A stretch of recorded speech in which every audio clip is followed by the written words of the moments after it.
한국의 어느 바닷가 작은 마을. 장마철이면 을에 그렇듯 축축하고 어두운 분위기가 감돌았다. 며칠째 이어지는 장맛비는 마을로 들어가는 흙길을 온통 질퍽한 진흙탕으로 만들었다. 길 양옆으로 드문드문 보이는 작고 허름한 집들에서 새어나오는 희미한 백열등 불빛은 짙은 어둠과 바다에서 불어오는 차가운 습기에 맞서 힘겹게 버티는 듯했다. 끊임없이 철썩이는 파도 소리, 온 마을에 배어있는 짭조름한 바다 내음은 모든 것을 이름 모를 슬픔 속에 잠기게 하는 것 같았다.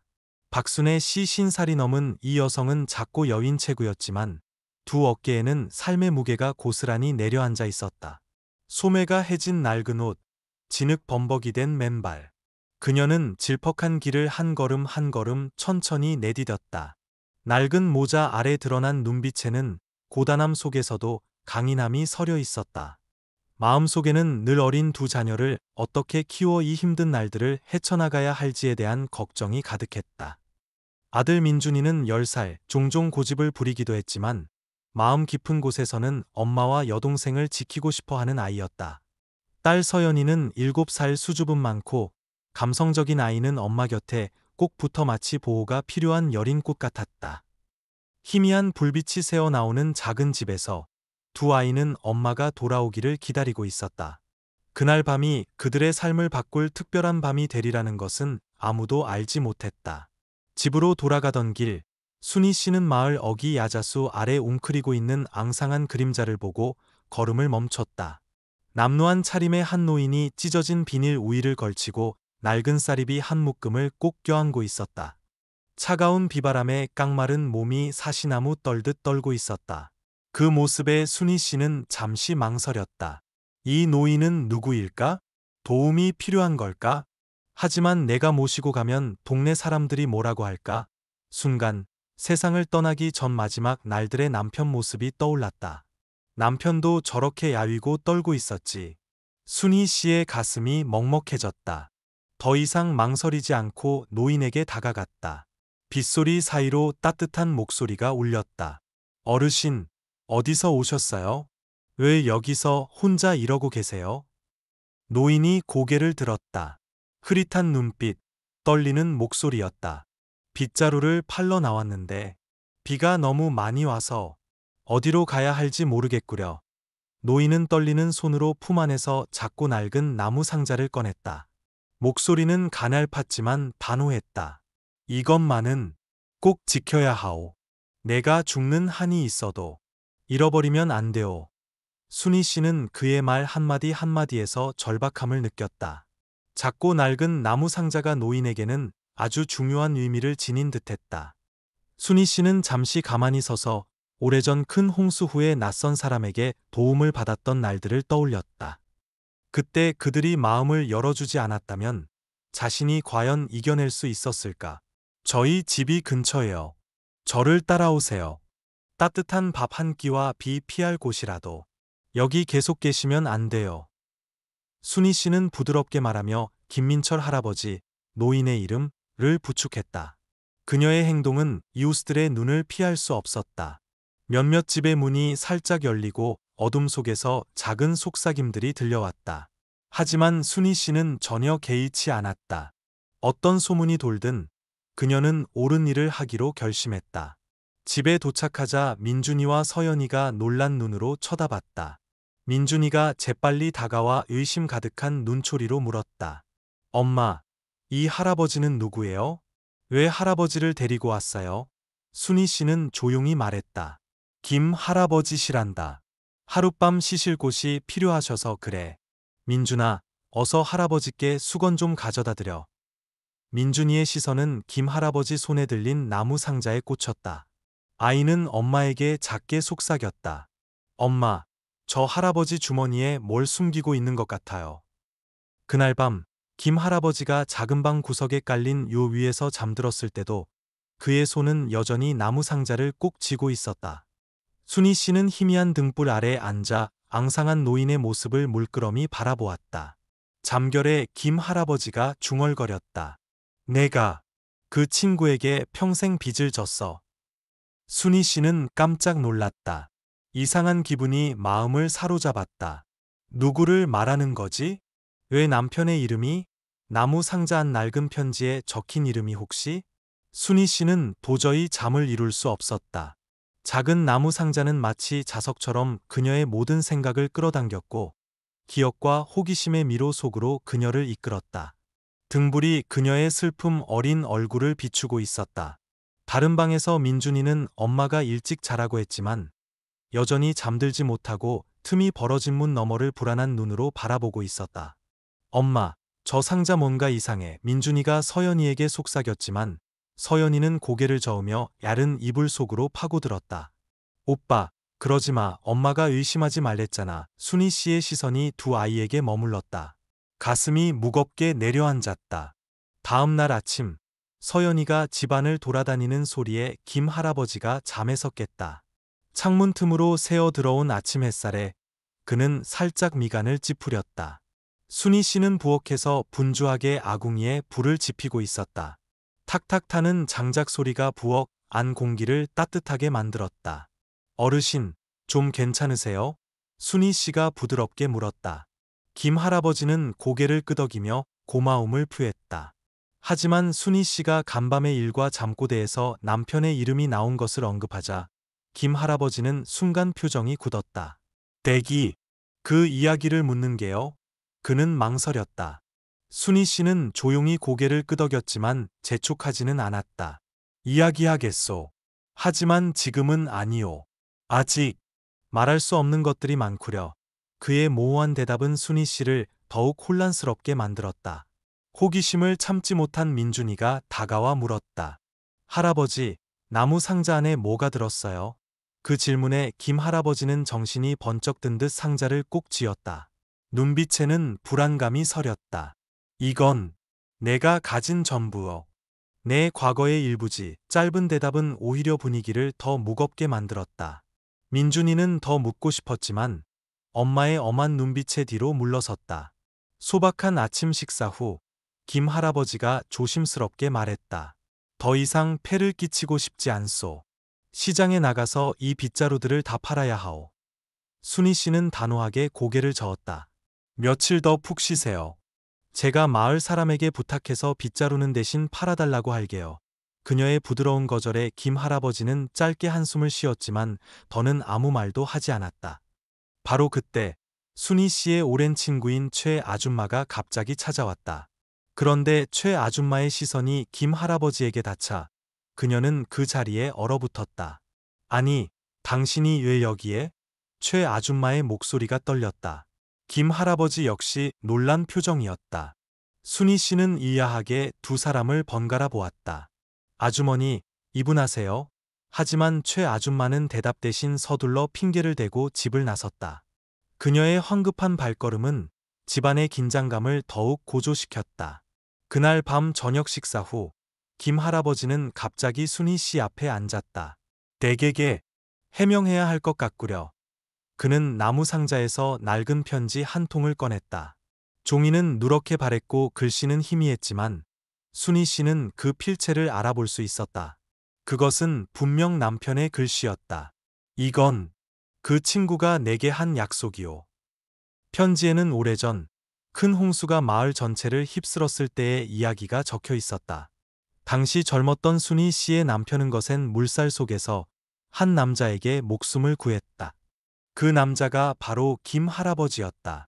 하지만 그 비극 속에서 김 할아버지는 자신의 작은 가족을 모두 잃었다. 나는 지난 수년간 죄책감 속에서 살아왔소. 그 친구가 내게 말했지. 언젠가 도움이 필요하면 자기 가족을 찾아가라고. 순희 씨는 김 할아버지를 뚫어지게 바라보았다. 가슴 속에서 형언할 수 없는 감정이 차올랐다. 남편을 구해준 사람에 대한 고마움과 복잡한 심경이 뒤섞였다. 하지만 상자는요? 그녀가 조용히 물었다. 김 할아버지는 잠시 침묵하다가 나직이 말했다. 이 안에는 내 과거의 모든 것과 내가 편히 살 수 없었던 이유가 들어있소. 그 대답은 의문을 해소하기는커녕 순희 씨의 마음에 더 많은 질문을 불러일으켰다.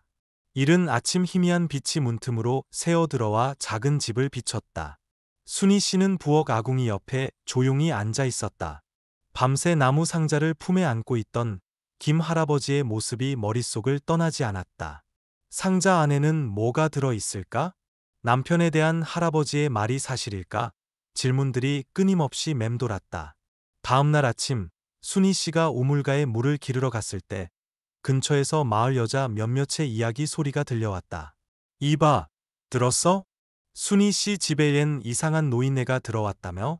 별로 좋은 사람은 아닌 것 같던데. 맞아, 나도 들었어. 그 노인네 예전에 다른 동네에서 도둑질이랑 연관됐다는 소문이 있더라고. 소문은 작은 바늘처럼 순희 씨의 마음을 찔렀지만 그녀는 애써 평정을 유지했다. 사람들은 잘 알지도 못하면서 함부로 말해. 이런 말에 흔들리면 안 돼. 집으로 돌아오자 민준이가 문가에 앉아 의심스러운 눈빛으로 그녀를 보고 있었다.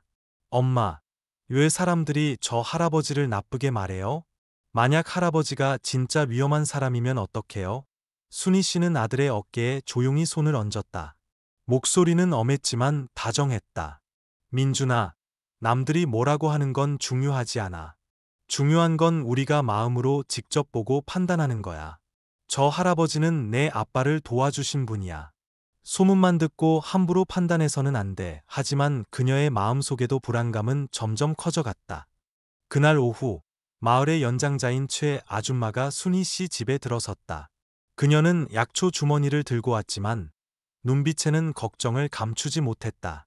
순희 씨, 할 말이 있어서 왔네. 최 아줌마는 주위를 둘러보더니 순희 씨를 마당 구석으로 끌고 가 목소리를 낮췄다. 그 노인 조심해야 해. 내가 예전에 다른 동네에서 그 사람을 본 적이 있는데 겉보기처럼 단순한 사람이 아니야. 순희 씨는 얼어붙었다. 그게 무슨 말씀이세요? 아시는 게 있으면 정확히 말씀해 주세요. 하지만 최 아줌마는 고개를 저으며 급히 말했다. 그저 그 나무 상자 조심하라고 말해주고 싶었네. 그게 화근이 될 수도 있어. 최 아줌마는 순희 씨에게 풀리지 않는 의문만 남긴 채 떠났다. 밤이 깊어온 가족이 잠들었을 때 마당에서 이상한 소리가 들렸다. 순희 씨는 깜짝 놀라 잠에서 깼다. 불안한 예감에 이끌려 밖으로 나갔다. 나가 보니 김 할아버지가 희미한 손전등 불빛 아래 무언가를 다급하게 찾고 있었다. 그는 돌아보며 떨리는 목소리로 말했다. 상자가 없어졌소. 온 가족이 즉시 잠에서 깼다. 민준이는 마당으로 뛰쳐나갔고 서연이는 겁에 질린 눈으로 엄마 손을 꼭 잡았다. 민준이는 마당에서 시작되어 바닷가로 난 작은 길로 향하는 낯선 발자국을 발견했다. 희미한 불빛 아래 김 할아버지는 마침내 진실을 털어놓을 수밖에 없었다. 그 상자는 단순한 기념품이 아니오. 그 안에는 한때 나를 죽여서라도 그걸 손에 넣으려 했던 자들이 쫓는 비밀이 담겨 있어. 순희 씨는 망연자실했다. 무슨 비밀인데요? 김 할아버지는 고개를 숙였다. 목소리는 감정에 겨워 갈라졌다. 그건 큰 홍수 후에 내가 남은 것들을 숨겨둔 장소로 가는 지도요. 그건 내 과거일 뿐만 아니라 하나의 희망이기도 했소. 하지만 이제는 망설일 시간이 없었다. 순희 씨와 김 할아버지는 발자국을 따라가기로 했다. 발자국은 그들을 해안가 근처의 황량한 곳으로 이끌었다. 희미한 달빛 아래 낯선 남자가 몰래 나무 상자를 살피고 있는 것이 보였다. 김 할아버지가 떨리지만 단호한 목소리로 외쳤다. 어리석은 짓 하지 마시오. 상자를 돌려주시오. 남자가 돌아섰다. 눈빛에는 탐욕이 가득했다. 영감, 계속 도망칠 수 있을 줄 알았나? 이건 당신 목숨보다 더 가치 있는 물건이야. 순희 씨는 두려웠지만 김 할아버지 앞을 막아섰다. 당신이 상자를 돌려주지 않으면 온 마을 사람들을 부르겠어요. 모두 내 편을 들어줄 거예요. 남자는 순간 망설였다. 멀리서 마을 사람들의 다급한 발걸음 소리가 들려오자 그는 서둘러 상자를 땅에 던지고 어둠 속으로 사라졌다. 김 할아버지는 상자를 주워 품에 꼭 안았다. 눈에는 고통이 가득했다. 나는 여기 더 이상 머물 수 없소.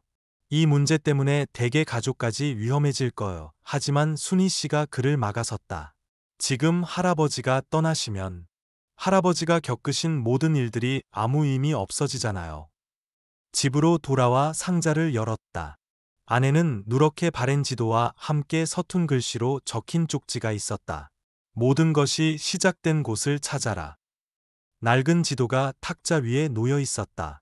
깜빡이는 등불이 종이 위에 희미한 그림자를 드리웠다.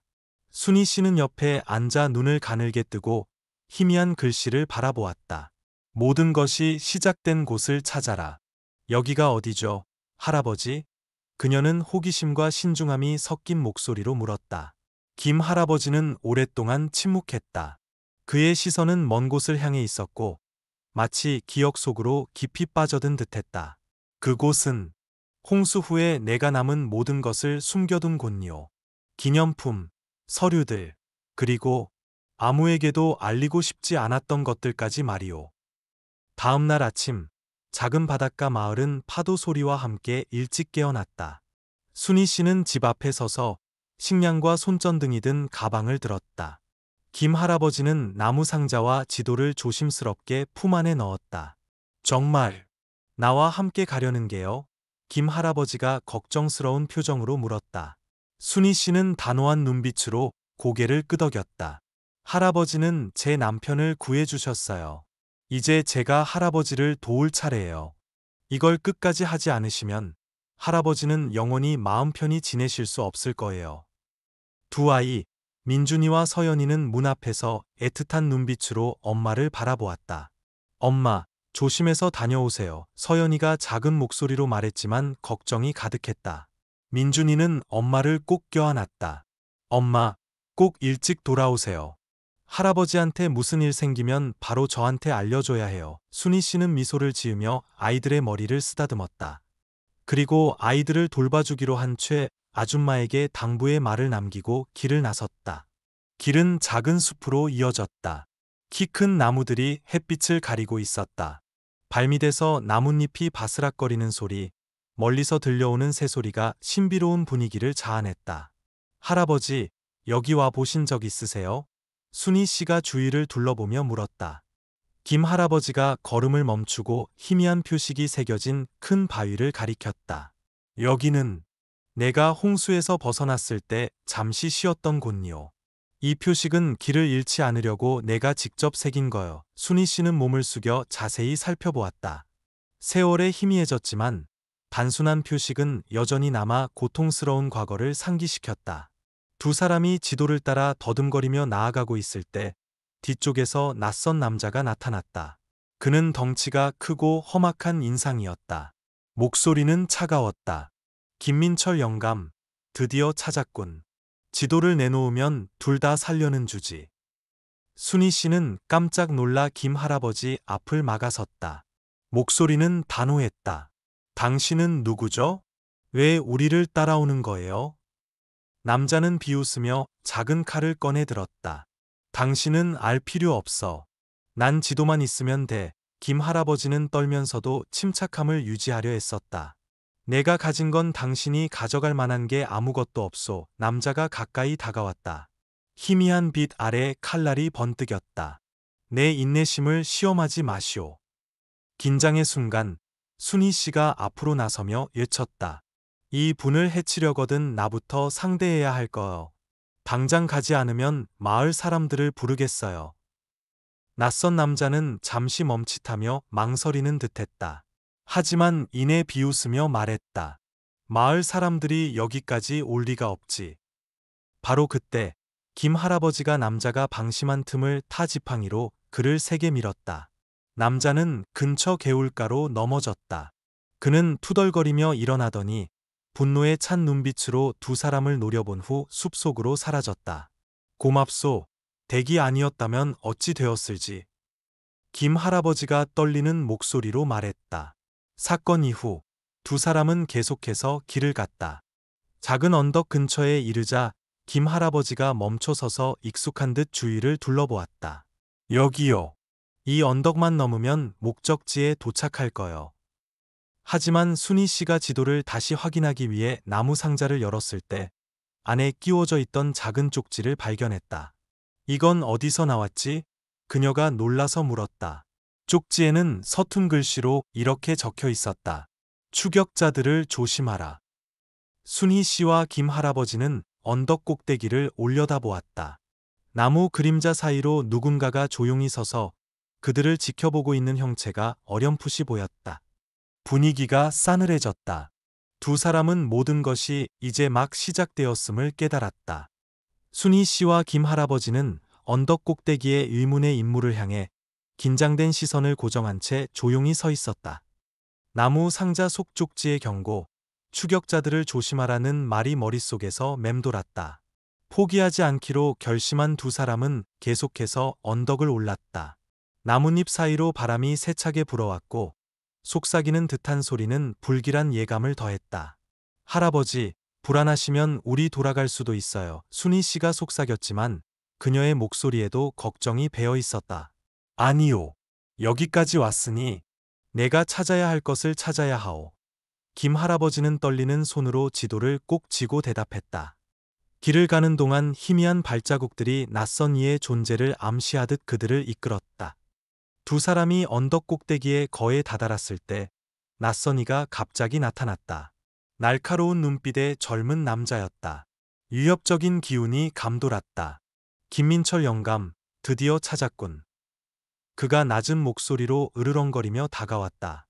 순희 씨는 얼어붙었고 김 할아버지는 한 걸음 뒤로 물러섰다. 당신은 누구죠? 왜 우리를 미행하는 거예요? 순희 씨가 애써 침착하게 물었다. 당신과는 상관없어. 난 지도만 원한다. 그는 비릿한 미소를 지으며 대답했다. 그는 밧줄을 꺼내 들고 김 할아버지에게 다가갔다. 지도를 내놔. 그렇지 않으면. 그가 말을 끝맺기도 전에 순희 씨가 재빨리 손전등을 그에게 던졌다.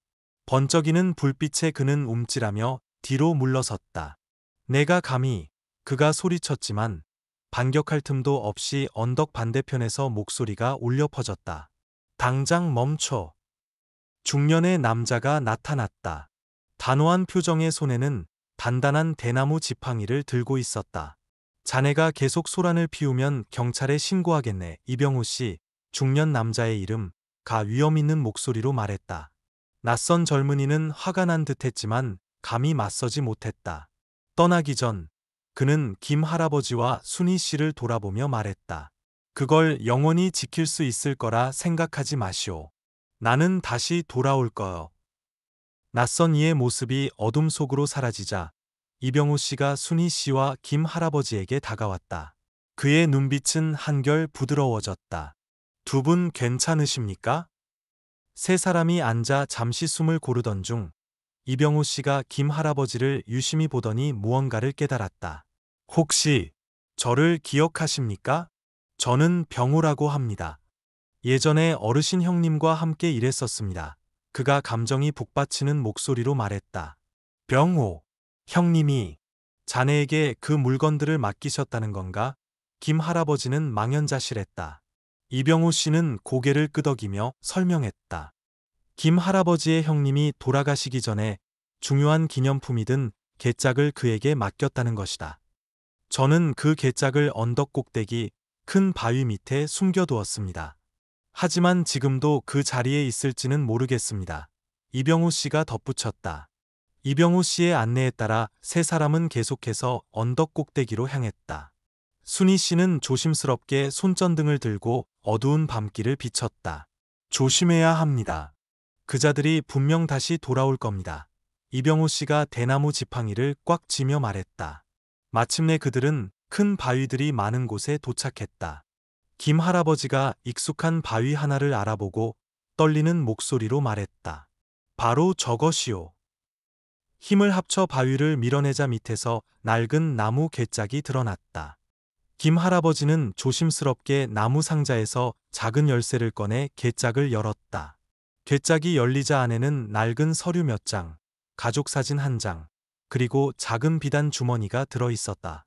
김 할아버지는 떨리는 손으로 주머니를 집어 열었다. 영롱한 옥 목걸이가 희미한 손전등 불빛을 받아 반짝이며 모습을 드러냈다. 이것은 대개 가문에 전해 내려오는 보물입니다. 이병호 씨가 놀란 눈으로 외쳤다. 순희 씨는 목걸이를 유심히 바라보았다. 가슴 속에서 수많은 질문이 떠올랐다. 이것이 혹시 돌아가신 남편과 관련이 있는 걸까? 클리프행어. 고요한 순간, 멀리서 큰 소리가 울려 퍼졌다. 세 사람은 돌아보며 위험이 여전히 도사리고 있음을 깨달았다. 김 할아버지 손에 들린 옥 목걸이가 손전등 불빛 아래 반짝였다. 집안 공기는 궁금증과 놀라움이 뒤섞인 감정으로 무겁게 가라앉았다. 김 할아버지가 손에 쥔 옥 목걸이가 희미한 등불 아래 반짝였다. 김 할아버지가 떨리는 목소리로 말했다. 이것은 단순한 기념품이 아니오. 우리 가족 과거의 일부이자 어쩌면 내가 결코 다시 떠올리고 싶지 않았던 일들과 관련이 있을지도 모르오. 김 할아버지는 고개를 숙였다. 목소리에는 슬픔이 묻어났다. 이 목걸이는 원래 내 아내의 것이었소. 세상을 떠나기 전에 아내는 이것을 갑옷처럼 소중히 간직하라고 늘 말했지. 하지만 큰 홍수가 모든 것을 바꿔놓았소. 이병우 씨가 고개를 끄덕이며 말을 이었다. 어르신 형님께서 제게 말씀하신 적이 있습니다. 이 목걸이는 단순한 기념품이 아니라 특별한 의미를 지니고 있다고 하셨습니다. 이 목걸이를 지키면 언젠가 오래된 은혜의 빚을 갚을 수 있을 거라고 하셨죠. 순희 씨는 목걸이를 보며 마음속에서 익숙한 감정이 차오르는 것을 느꼈지만 입 밖으로 내지는 않았다. 괴짝 안을 뒤지던 이병우 씨가 낡은 편지 한 통을 꺼냈다. 세월의 글씨는 희미해졌지만 내용을 알아볼 수는 있었다. 이 목걸이는 홍수 때 우리 가족을 구해준 강말순 씨에게 돌려주어야 한다. 이것이 은혜를 갚는 유일한 길이다. 순희 씨가 놀라서 물었다. 강말순 씨요? 왜 돌려줘야 하죠? 이병우 씨가 잠시 생각에 잠겼다. 아마 중요한 약속이었을 겁니다. 하지만 제 생각에는 이 목걸이를 지니는 사람 또한 적지 않은 책임을 져야 할 겁니다. 저는 동의할 수 없어요. 순희 씨가 갑자기 단호한 목소리로 말했다. 만약 목걸이가 그렇게 중요하다면 그걸 돌려주는 것이 과연 옳은 결정일까요? 받는 사람이 안전하게 지킬 수 있을지 누가 알겠어요? 이병우 씨가 차분하지만 확신에 찬 목소리로 대답했다. 하지만 이걸 계속 가지고 있는 것은 김 할아버지를 더 큰 위험에 빠뜨릴 뿐입니다. 추격자들은 분명 포기하지 않을 겁니다. 김 할아버지가 지친 눈빛으로 말을 이었다. 나는 댁과 아이들이 이 문제에 휘말리는 것을 원치 않소. 하지만 목걸이를 돌려주는 것도 쉽지 않은 일이구려. 침묵이 흘렀다. 마침내 순희 씨가 한숨을 쉬며 부드러운 목소리로 말했다. 만약 이것이 모든 것을 끝낼 유일한 방법이라면 저도 함께 가겠어요. 그들은 다음날 아침 바로 길을 떠나기로 했다. 순희 씨는 두 아이를 최 아줌마에게 맡기고 음식과 물이 든 작은 가방을 챙겼다. 이웃 마을로 가는 길은 울퉁불퉁하고 좁았다. 그들의 발걸음 소리는 바람 소리와 어우러져 평화로우면서도 긴장된 분위기를 자아냈다. 한적한 길을 걷던 중 그들은 한 무리의 사람들에게 가로막혔다. 앞장선 것은 이전에 그들을 추격했던 낯선 젊은이 박지훈이었다. 내가 말했지. 이 목걸이는 우리 것이다. 그가 비웃으며 손에 작은 칼을 꽉 쥐었다. 김 할아버지가 앞으로 나서며 단호하게 말했다. 이것은 우리 가족의 유품이다. 너희들이 가져갈 권리는 없다. 권리? 지훈이 크게 웃었다. 권리는 우리가 만드는 것이다. 순희 씨는 전혀 동요하지 않고 앞으로 나섰다. 길가에 떨어진 대나무 막대기를 주워들었다. 누가 먼저 여기서 떠나게 될지 한번 해보시지. 그녀의 용기에 지훈은 잠시 멈칫했지만 여전히 위협적인 눈빛을 거두지 않았다. 이병우 씨가 앞으로 나서 침착한 목소리로 상황을 진정시키려 했다. 우리는 단지 이 목걸이를 제자리에 돌려주려는 것뿐이다. 만약 당신들이 방해한다면 정부도 가만히 있지 않을 것이다. 지훈은 이를 갈며 마침내 부하들에게 물러나라는 신호를 보냈다. 하지만 경고의 말을 남기는 것을 잊지 않았다. 우리는 멀리 가지 않을 것이다. 이웃 마을에 도착하자 그들은 강말순 할머니를 만났다. 복스러운 인상의 노부인이었다. 목걸이를 보자 할머니는 그 자리에 얼어붙었고 눈에는 눈물이 고였다. 이것은 내가 수십 년 동안 기다려온 것이구려. 하지만 이제 와서 이것이 무슨 의미가 있을지 모르겠소. 할머니의 말은 순이 씨를 혼란스럽게 만들었다. 이 목걸이가 진정으로 상징하는 것은 무엇일까? 왜 이렇게 많은 사람들이 이것을 차지하려고 하는 걸까? 강말순 할머니가 한숨을 쉬며 낮은 목소리로 말했다. 왜냐하면 이 목걸이는 더 큰 비밀을 여는 열쇠이기 때문이오. 그리고 내 생각에 여러분은 그 비밀을 알지 않는 것이 좋을지도 모르오. 작은 집안의 공기는 그 어느 때보다 팽팽하게 긴장되었다. 김 할아버지 손에 들린 옥 목걸이는 마치 모든 시선을 끌어당기는 중심점처럼 반짝였다. 강말순 할머니가 의자에 앉았다. 그녀의 눈빛은 먼 곳을 향하고 있었다.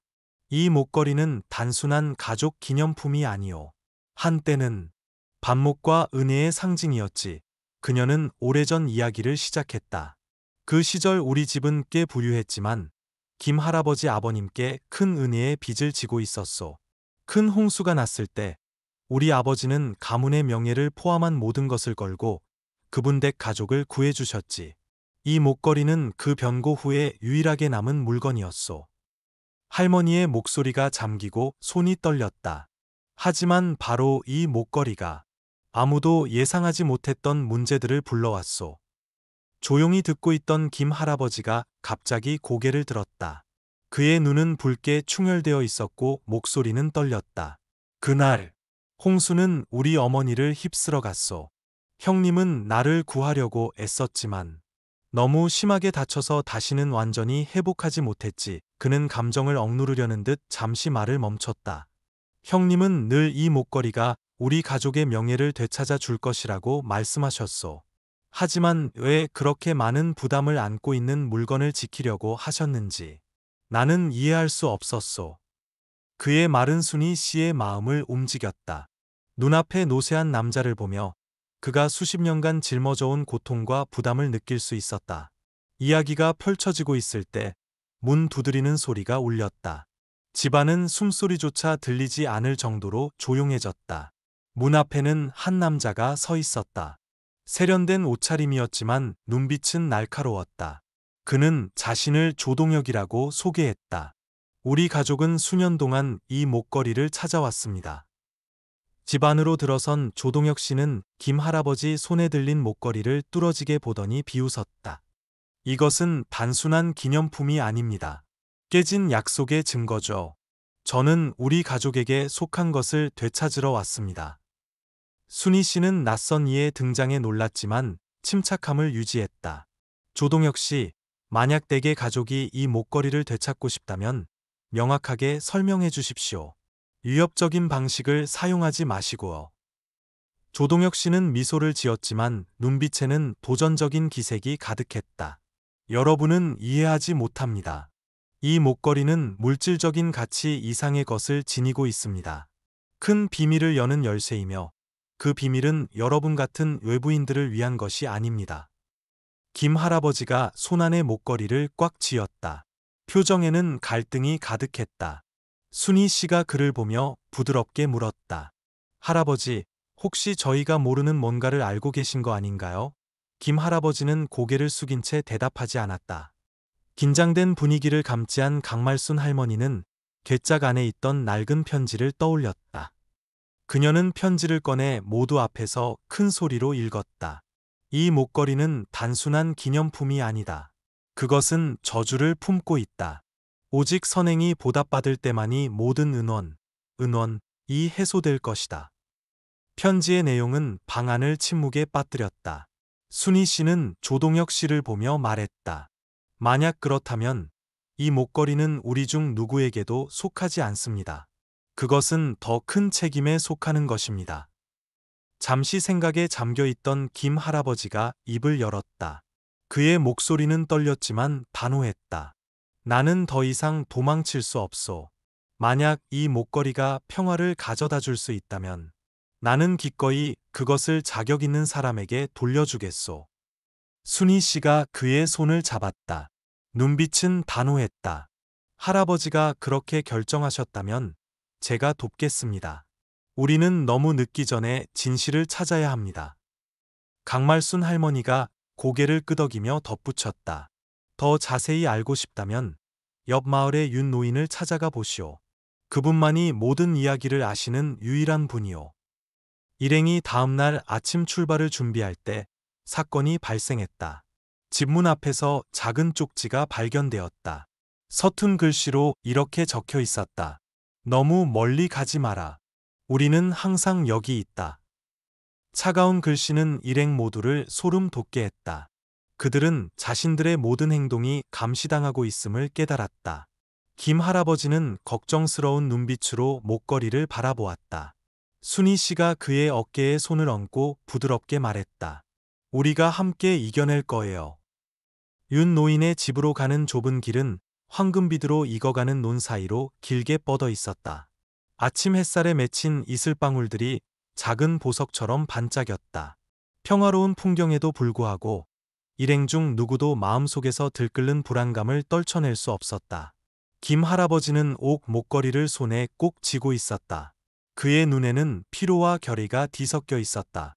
순희 씨는 가끔 뒤를 돌아보며 조용히 그를 안심시켰다. 다 괜찮을 거예요. 거의 다 왔어요. 민준이는 엄마 옆에 바짝 붙어 속삭였다. 엄마, 누가 우리를 따라오는 것 같아요. 순희 씨는 조용히 고개를 끄덕이며 아들에게 조용히 하라는 손짓을 보냈다. 이병우 씨는 앞장서서 걸으며 경계하는 눈빛으로 주위를 살폈다. 일행은 큰 고목 아래서 잠시 쉬기로 했다. 햇살이 나뭇잎 사이로 비쳐들 때 멀리서 한 남자의 형체가 나타났다. 30살쯤 되어 보이는 남자였다.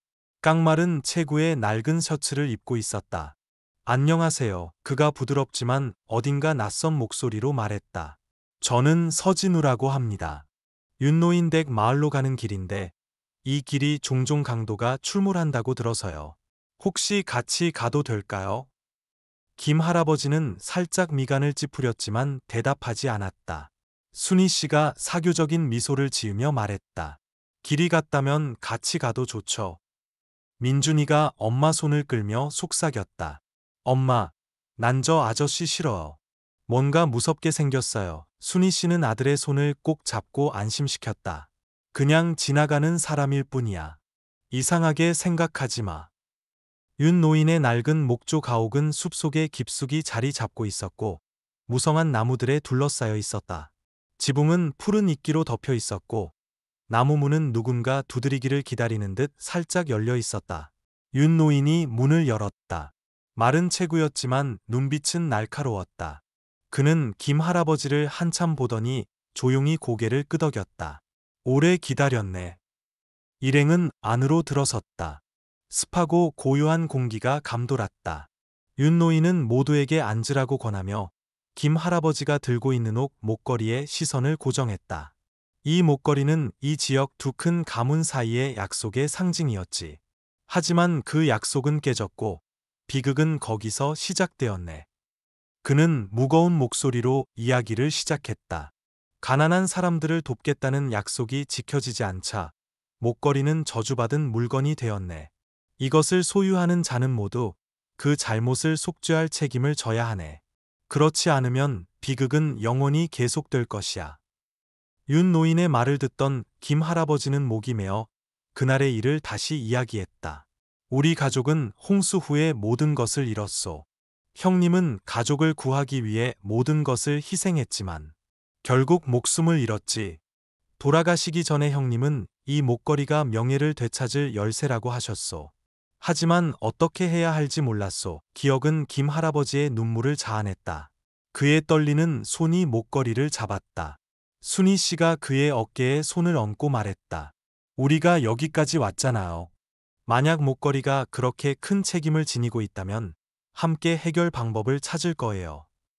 윤 노인이 계속 설명하고 있을 때 서진우, 낯선 남자가 갑자기 벌떡 일어나 주머니에서 작은 칼을 꺼냈다. 그의 눈은 탐욕으로 번뜩였다. 목걸이 내놔. 처음부터 당신들을 따라왔다. 이제 그건 내 것이 되어야 해. 순희 씨는 놀라서 뒤로 물러섰다. 윤 노인은 여전히 침착하게 일어서서 큰 소리로 말했다. 자네는 이 목걸이가 부를 가져다 주는 것이 아니라 오직 집만 안겨준다는 것을 모르는가? 서진우는 크게 웃었다. 당신들의 짐 따위는 나와 상관없어. 나는 내게 속한 것만 필요해.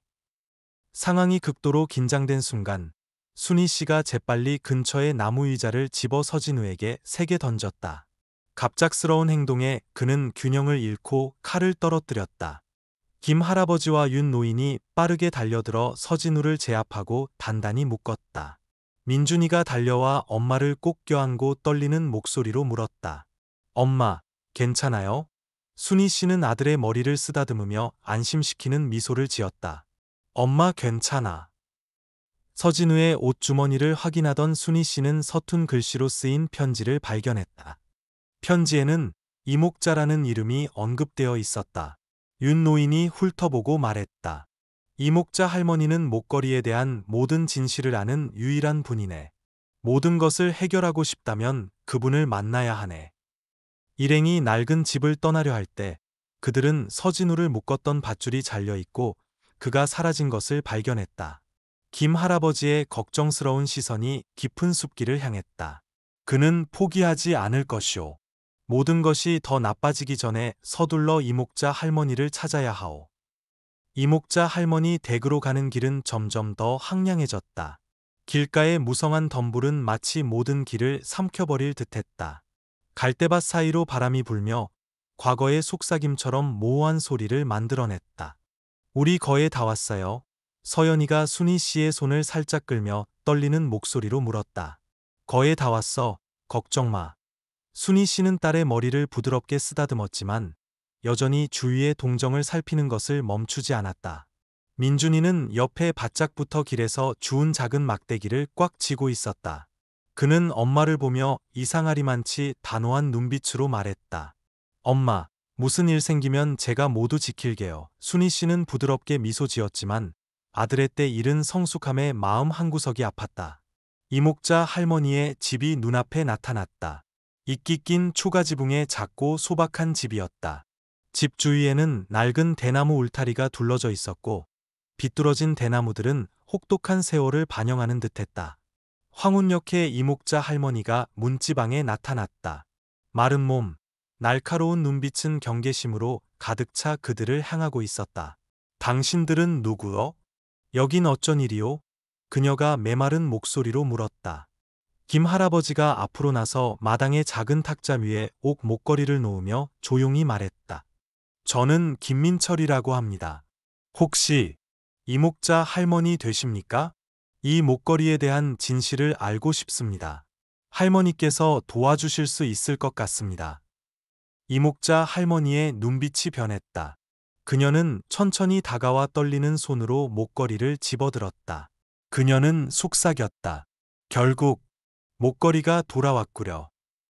이목자 할머니는 낡은 대나무 의자에 앉아 과거 이야기를 시작했다. 이 목걸이는 원래 우리 가문의 것이었소. 이 지역에서 꽤 부유한 집안이었지. 하지만 어려운 시절에 우리 할아버지는 은혜를 갚는다는 의미로 당신 형님께 이것을 넘겨주셨소.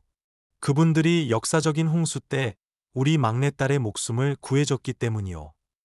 잠시 말을 멈춘 그녀는 목이 맨 목소리로 말을 이었다. 하지만 두 가문 사이의 은원은 아직 풀리지 않았소.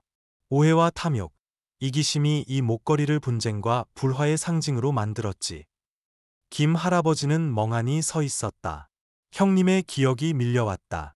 형님은 목숨을 걸고 이 목걸이를 지켜야 한다고 말씀하셨소. 하지만 이것이 이렇게 큰 짐을 지고 있을 줄은 몰랐소. 이목자 할머니가 일어나 나무 장롱에서 작은 상자를 꺼냈다. 상자 뚜껑을 열고 누렇게 바랜 종이 조각을 꺼냈다. 이것은 우리 할아버지가 목걸이를 넘겨주기 전에 쓰신 것이오. 그녀는 종이 조각을 김 할아버지에게 건네며 말했다. 종이에 적힌 희미한 글씨는 이러했다. 목걸이는 그것을 지닌 자가 모든 잘못을 속죄할 때 진정한 주인에게 돌아갈 것이다. 김 할아버지는 망연자실했다. 하지만 어떻게 잘못을 속죄한단 말이오? 내가 뭘 잘못했단 말이오? 순희 씨가 그의 어깨에 손을 얹고 부드럽지만 단호한 목소리로 말했다. 어쩌면 우리가 해야 할 일은 단순히 목걸이를 지키는 것이 아니라 그 본래의 의미를 되찾아주는 것일지도 몰라요. 마지막 답을 찾아야 해요. 갑자기 집 뒤편에서 차가운 목소리가 울려 퍼졌다. 시간 낭비하지 마시오. 목걸이 내놓으시오. 모두 돌아보니 박지훈이 다른 두 남자와 함께 덤불 속에서 걸어 나오고 있었다. 그의 얼굴에는 의기양양한 표정이 가득했고 손에는 번쩍이는 칼을 쥐고 있었다. 그렇지 않으면 여기서 무사히 떠날 생각은 마시오. 상황은 긴박해졌다. 서연이는 겁에 질려 엄마 등 뒤에 숨었고 민준이는 결연한 눈빛으로 막대기를 꽉 쥐었다. 이목자 할머니는 동요하지 않고 앞으로 나서 큰 소리로 말했다. 자네는 이 목걸이가 부나 권력을 가져다 주는 것이 아니라 오직 집만 된다는 것을 모르는가? 만약 자네가 진정으로 그 가치를 안다면 이렇게 행동하지 않을 것이야. 지훈이 비웃으며 빈정거렸다. 그게 뭘 가져다 주는지는 상관없어. 나는 돈만 필요하고 이건 내가 그걸 얻을 수 있는 열쇠야. 모두가 망설이는 순간 민준이가 갑자기 앞으로 나서며 지훈의 부하 중 한 명의 손에 들린 칼을 막대기로 쳐서 떨어뜨렸다. 소년의 행동은 상황을 역전시켰다. 순희 씨와 김 할아버지가 재빨리 지훈과 그의 부하들을 제압하고 그들을 쫓아냈다. 우리는 다시 돌아올 것이다. 모든 것이 이렇게 쉽게 끝날 거라고 생각하지 마라. 지훈이 도망치며 소리쳤다. 상황이 진정된 후 이목자 할머니는 목걸이를 더 자세히 살피다가 안쪽에 새겨진 작은 다른 표식을 발견했다.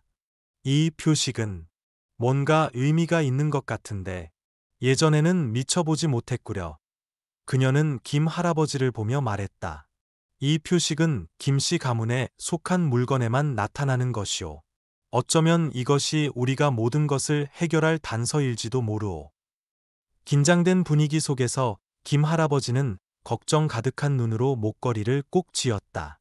내일 우리는 이 표식에 대해 알아봐야 하오. 이것이 모든 의논을 풀 수 있는 유일한 방법일지도 모르오. 클리프행어. 희미한 달빛이 작은 집을 비추고 있었다. 멀리서 누군가가 조용히 서서 그들을 지켜보는 그림자가 순희 씨를 소름 돋게 했다. 모든 것이 걷잡을 수 없이 되기 전에 서둘러야 해요. 옥 목걸이에 새겨진 표식은 김 할아버지의 마음을 사로잡았다. 일행이 이목자 할머니의 집을 떠날 때 어둠이 길을 뒤덮었고 순희 씨 손에 들린 희미한 손전등 불빛만이 앞쪽의 작은 공간을 비출 뿐이었다. 이 표식은 무슨 의미일까? 김 할아버지가 중얼거리며 목걸이의 기이한 문양 위를 부드럽게 쓸었다. 이목자 할머니는 걸음을 멈추고 자세히 살피더니 말했다. 이것은 몰락한 명문가의 상징이오. 하지만 그들에 대한 이야기는 부나 권력에 그치지 않소. 음악. 고목 아래서 쉬고 있을 때 이목자 할머니는 가슴 아픈 이야기를 들려주었다. 그 가문은 한때 인정이 많아 이 지역의 어려운 사람들을 기꺼이 도왔소. 하지만 어느 날 재난에 처한 한 가족을 돕기를 거절했고 그것이 끔찍한 비극으로 이어졌지.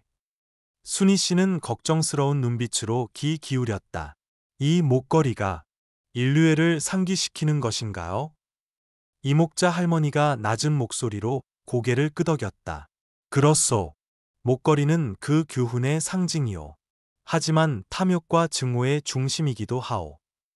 우리는 더 알아봐야 해요. 순희 씨가 단호한 눈빛으로 말했다. 김 할아버지는 지쳤지만 동의했다. 나는 무엇이든 맞설 준비가 되어 있소. 우리 가족의 잘못을 속죄할 수만 있다면 말이오. 이목자 할머니는 목걸이에 새겨진 것과 같은 기호가 수놓인 1000조각을 그들에게 건넸다. 이 1000조각이 길을 안내할 것이오. 하지만 조심하시오. 탐욕스러운 자들은 쉽게 포기하지 않을 것이오. 밤이 깊었다. 일행은 숲속 좁은 길을 걷고 있었다. 나뭇잎 사이로 바람이 불며 기이한 소리를 냈다. 갑자기 낯선 무리가 나타나 길을 막았다. 목걸이 내놔. 한 남자가 위협적으로 소리쳤다. 김 할아버지는 목걸이를 손에 꼭 쥐었다. 그의 눈에는 걱정과 결의가 뒤섞여 있었다. 이 목걸이는 강탈당할 물건이 아니오. 당신들은 그것의 진정한 가치를 모르는구려. 순희 씨가 앞으로 나서며 엄하게 말했다. 당신들은 이럴 권리가 없어요. 길을 비키시오. 우두머리로 보이는 남자가 크게 웃었다. 길을 비키라고? 우리가 원하는 것을 가져가는 것을 아무도 막을 수 없다. 상황이 극도로 긴장된 순간 박지훈이 갑자기 나타났다. 그는 다른 무리 앞을 막아서며 말했다. 당신들은 이러면 안 돼. 내가 처리하게 해줘. 지훈은 차가운 눈빛으로 무리를 바라보며 위험 있는 목소리로 말했다. 만약 당신들이 이들을 해치면 조직에서도 당신들을 가만두지 않을 것이다. 지훈을 믿을 수는 없었지만 일행은 눈앞의 위험한 상황에 대처하기 위해 어쩔 수 없이 잠시 협력해야 했다. 다른 무리가 물러난 후 지훈이 무거운 목소리로 말했다. 나는 조직에 의해 강제로 일하게 되었소. 하지만 이 목걸이가 행운을 가져다 주는 것이 아니라 문제만 일으킨다는 것을 깨달았소. 당신들이 내가 그 조직에서 벗어나는 것을 도와주시오. 김 할아버지가 의심스러운 눈빛으로 지훈을 보며 말했다. 만약 자네가 진심으로 잘못을 뉘우치고 싶다면 믿을 만하다는 것을 증명하시오. 순희 씨는 여전히 경계심을 늦추지 않았다. 우리는 당신을 완전히 믿을 수는 없어요. 하지만 기회를 주겠어요. 지훈은 고개를 끄덕이며 추가 정보를 털어놓았다. 조직은 목걸이뿐만 아니라 다른 것도 찾고 있소. 저주의 마지막 조각이지. 그것은 오래전 큰 홍수가 있었던 강변 마을에 있다고 알려져 있소. 이목자 할머니가 조언했다. 그 마을로 가보는 것이 좋겠소. 하지만 조심하시오. 그 조직이 분명 가만히 있지 않을 테니. 김 할아버지는 위험이 기다리고 있음을 알면서도 동의했다. 떠나기 전에 이목자 할머니는 목걸이와 같은 기호가 수놓인 1000조각을 건네며 당부했다. 믿음을 잃지 마시오. 오직 인류에만이 모든 비극을 해결할 수 있소. 일행이 출발을 준비할 때 그들은 멀리서 누군가가 몰래 따라오는 검은 그림자를 발견했다. 김 할아버지의 걱정스러운 눈빛이 순희 씨의 눈빛과 마주쳤다. 이번에는 누구를 만나게 될까? 그리고 무엇을 마주해야 할까? 이목자 할머니의 집을 서둘러 떠났지만 몰래 따라오는 검은 그림자의 존재는 일행 모두를 불안하게 했다. 밤이 깊어지면서 공기는 더욱 무겁게 가라앉았다.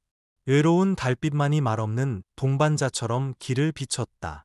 순희 씨는 서연이의 손을 꼭 잡고 아이의 불안한 눈빛 앞에서 애써 침착함을 유지했다. 엄마, 우리 정말 안전한 거예요?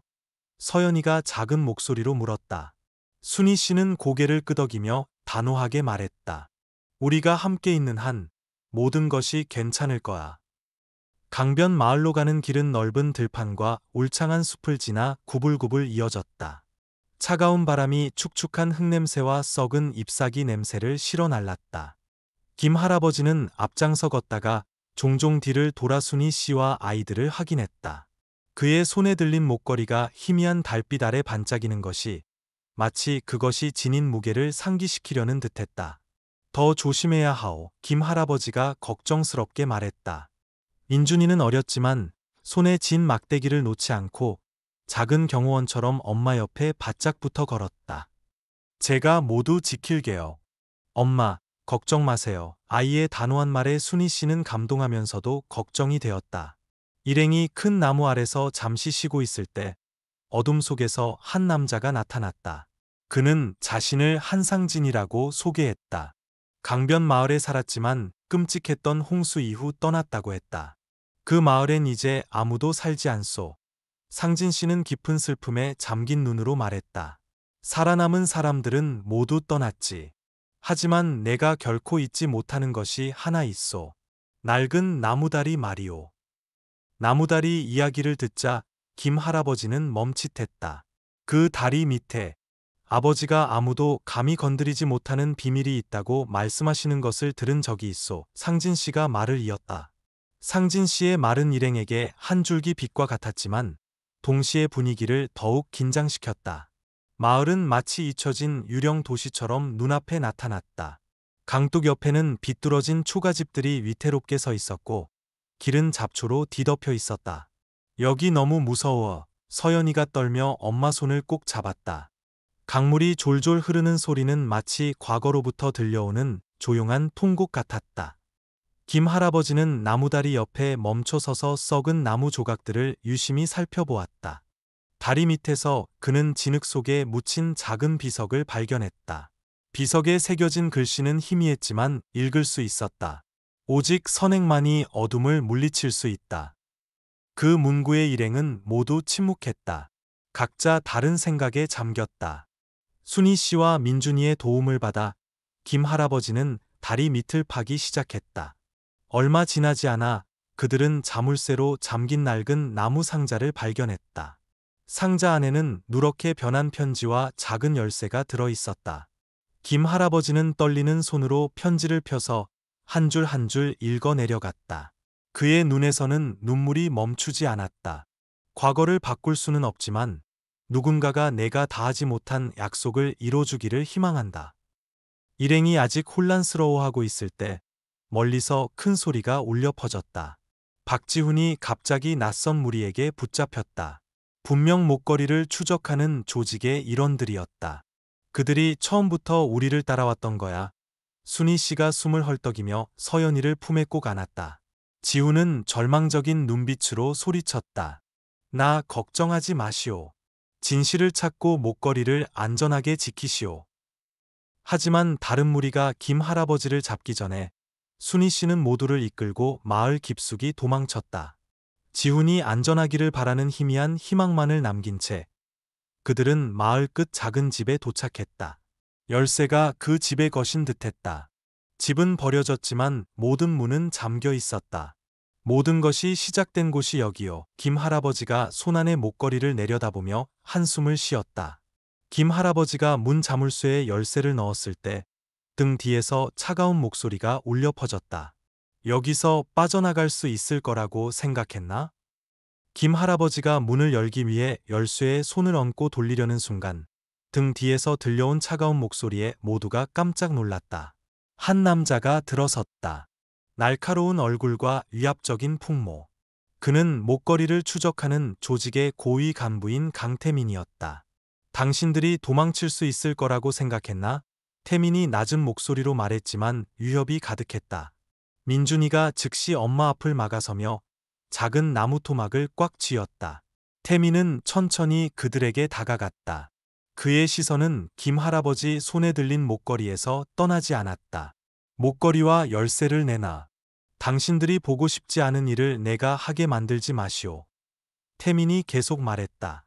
순희 씨는 두려웠지만 단호한 태도를 유지했다.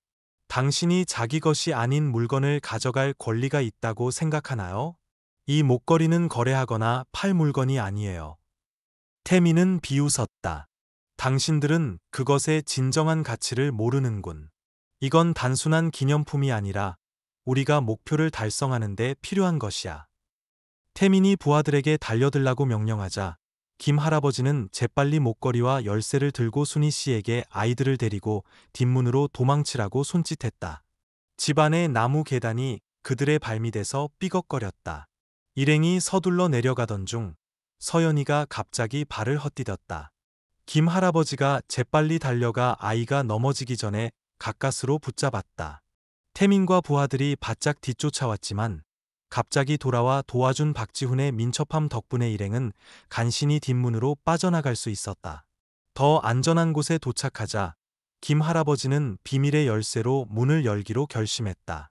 문이 삐걱거리며 열리자 창문 틈으로 희미한 빛이 새어 들어오는 작은 방이 드러났다. 안에는 큰 나무 상자와 낡은 유화 그림 한 점이 보였다. 이게 뭐죠?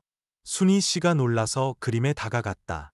그림에는 한 가족이 그려져 있었는데 그중 한 남자가 김 할아버지와 매우 닮아 있었다. 나무 상자에 적힌 작은 글씨가 일행의 주의를 끌었다. 항상 기억하라. 인류애가 모든 것의 열쇠임을. 상자를 열자 김 할아버지는 낡은 편지와 일기장 한 권을 발견했다. 편지에는 이렇게 적혀 있었다.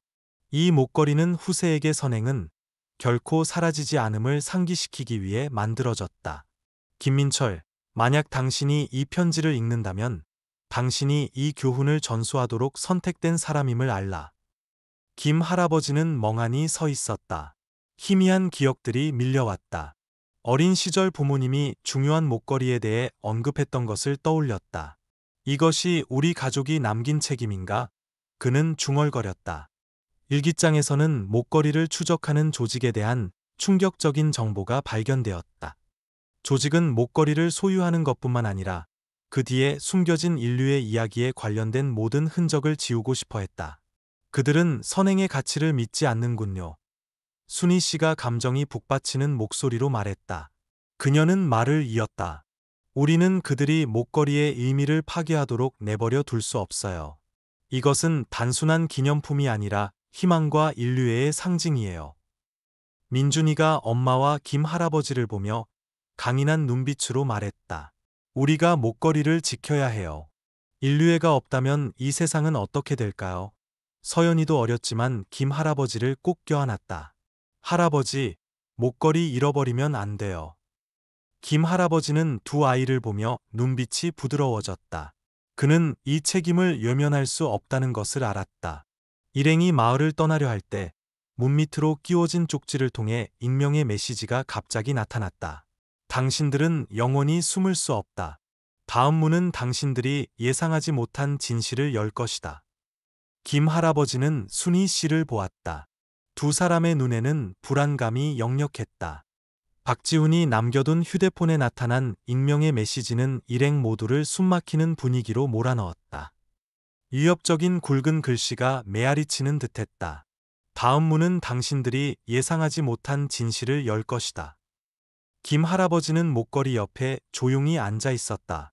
그의 눈은 먼 곳을 응시하며 마치 과거의 안개 속에 잠긴 기억을 더듬는 듯했다. 순희 씨가 그의 어깨에 조용히 손을 얹고 부드럽지만 단호한 목소리로 말했다. 우리는 여기 더 이상 머물 수 없어요. 그들이 우리를 찾아내기 전에 떠나야 해요. 민준이가 빛나는 눈빛으로 끼어들었다. 엄마, 제 생각에는 우리가 가야 할 곳은 목걸이가 진정으로 속한 곳이에요. 그렇지 않으면 모든 것이 절대 끝나지 않을 거예요. 김 할아버지는 민준이를 보았다. 그의 눈에는 놀라움과 자랑스러움이 뒤섞여 있었다. 내 말이 맞다. 우리에게 다른 길은 없어. 일행이 목걸이에 새겨진 기호에서 얻은 단서를 따라가기 시작하자 앞길은 점점 더 험난해졌다. 무성한 나무와 차가운 공기는 마치 그들의 의지를 시험하려는 듯했다. 순희 씨는 서연이의 손을 꼭 잡고 걸으면서도 불안한 눈빛을 감추지 못하고 계속 뒤를 돌아보았다. 김 할아버지는 때때로 멈춰서서 목걸이를 확인했다. 그의 손가락이 작은 기호들을 어루만지는 것이 마치 암호를 해독하려는 듯했다. 만약 이것이 길잡이라면 우리를 아주 먼 곳으로 이끌고 있구려. 그가 속삭였다. 숲 한가운데서 그들은 대나무로 지어진 작은 오두막 옆에서 멈췄다. 그곳에서 한 노파가 나타났다. 그녀의 백발은 나뭇잎 사이로 새어 들어오는 햇살 아래 빛나는 듯했다. 오 할머니는 그들을 집 안으로 초대했다. 그녀의 눈은 온화했지만 깊은 지혜를 담고 있었다. 이 숲에서 무엇을 찾고 있소? 할머니가 쉬었지만 따뜻한 목소리로 물었다. 김 할아버지가 조용히 목걸이를 탁자 위에 놓으며 대답했다.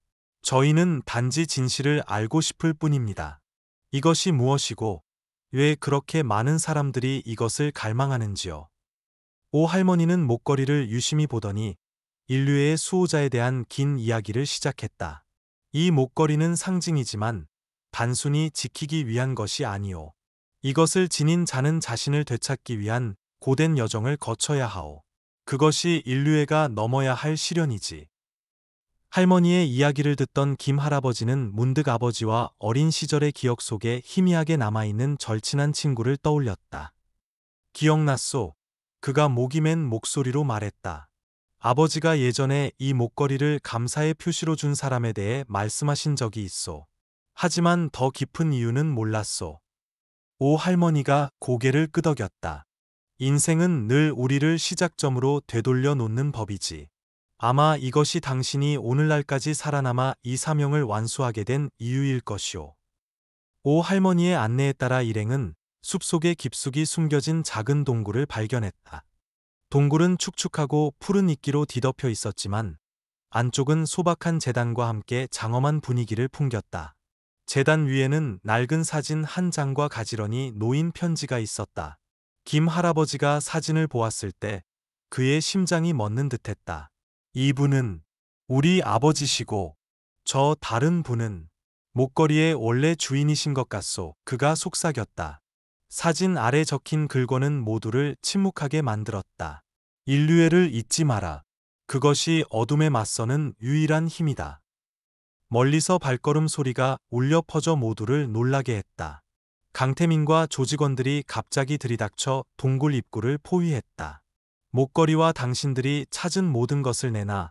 태민이 소리쳤다. 그의 차가운 목소리가 고요한 공간에 울려 퍼졌다. 김 할아버지가 순희 씨와 아이들 앞을 막아섰다. 당신들은 이 목걸이가 지닌 가치를 빼앗을 수 없소. 그가 단호한 눈빛으로 말했다. 태민이 부하들에게 다가가라고 명령했지만 김 할아버지는 재빨리 뒤로 물러나 자신들의 무리와 적들 사이에 거리를 두었다. 엄마랑 서연이는 먼저 가. 내가 할아버지 지킬게. 민준이가 주운 대나무 막대기를 꽉 쥐고 소리쳤다. 민준이의 용감한 행동에 김 할아버지는 목이 메었지만 여전히 소리쳤다. 가거라. 내가 아무도 우리 가족을 해치지 못하게 할 것이다. 상황이 가장 긴박해졌을 때 동굴 밖에서 큰 소리가 울려 퍼졌다. 오 할머니가 횃불과 막대기를 든 마을 사람들과 함께 나타났다. 그녀의 눈빛은 단호했다. 인류에는 목걸이 안에만 있는 것이 아니오. 우리 각자의 마음속에 있소. 할머니의 목소리가 위험 있게 울려 퍼졌다. 마을 사람들이 일제히 달려들어 태민과 조직원들을 도망치게 만들었다. 모든 것이 잠시 진정되자 김 할아버지는 결연한 눈빛으로 목걸이를 꽉 쥐었다. 우리는 진실을 알았소. 하지만 이것은 시작일 뿐이오. 이 여정은 아직 길고 우리는 포기할 수 없소. 동굴 안 공기는 마치 모든 숨결이 긴장감에 묶인 듯 무겁게 가라앉았다. 태민의 부하들이 모든 출구를 포위했고 손에 든 횃불의 희미한 빛은 그의 얼굴의 어린 싸늘함을 더욱 선명하게 드러냈다. 이 목걸이는 당신들이 이기적인 목적으로 사용할 것이 아니오. 이것은 인류애와 희생을 소중히 여기는 사람들의 것이오. 김 할아버지가 단호한 눈빛으로 말했다. 태민은 비웃으며 빈정거렸다. 인류애, 그딴 것이 누굴 구해주나? 오직 힘만이 모든 것을 진정으로 지켜줄 수 있소. 오 할머니가 이끄는 마을 사람들이 긴 줄을 이루어 길을 막아섰다. 손에는 대나무 막대기와 돌멩이뿐이었지만 그들의 눈빛에는 신성한 가치를 지키려는 의지가 불타고 있었다. 태민이 진격 명령을 내리자 오 할머니가 갑자기 위에서 큰 모래주머니를 던졌다. 뿌연 먼지가 태민 부하들의 시야를 가렸다. 빨리 가시오. 할머니가 혼란 속에서 소리쳤다. 순희 씨는 조용히 민준이와 서연이를 데리고 작은 통로를 통해 동굴 밖으로 빠져나갔다. 떠나기 전 그녀는 김 할아버지를 보았다. 그녀의 단호한 눈빛은 마치 우리는 할아버지를 믿어요라고 말하는 듯했다. 모든 것이 잠잠해질 무렵 태민이 갑자기 김 할아버지를 향해 으르렁거렸다. 날 알아보지 못하겠소? 나는 당신 아버지를 아주 잘 알았소. 김 할아버지는 멍하니 기억을 더듬었다. 태민은 쓰디쓴 목소리로 말을 이었다. 우리 가족도 한때는 인류애를 믿었소. 이 목걸이가 우리를 구원해 줄 거라고 믿었지. 하지만 결국 모든 것은 헛된 말뿐이었소. 우리 아버지는 당신들이 말하는 그 인류애라는 것을 지키려다 돌아가셨소. 김 할아버지가 고개를 저으며 목이 맨 목소리로 말했다. 자네는 잘못 이해하고 있네. 인류애는 무기가 아니야.